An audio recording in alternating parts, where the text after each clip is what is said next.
Itt vagyok megint akcióban. Ezzel a csoporttal éppen megyünk a Manaus felől északabbra. Egy hétig velük leszek.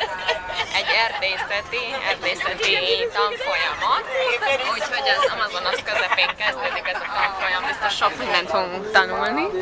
Ott ez az Amazonas és ez az út itt a közepén meglepett, hogy ilyen fejlett ez az egész környezet, úgymond.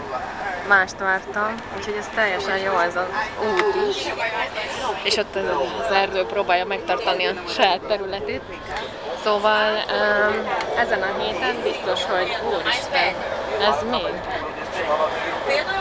Hát teljesen meglepődtem itt ezen a forgalmon, de hát Manaus az igazából Amazonas közepén van, egy ipari város az Amazonas közepén, hát egy nagyon nem fenntartható megoldás ez az egész, mert ott van például a Hondának is az egyik legnagyobb telepe, úgyhogy ez nagyon meglepő ez az egész, de hát remélem ezen a héten ezekkel az emberekkel nagyon sok mindent fogok tanulni. Na, jönnek majd a következő videó.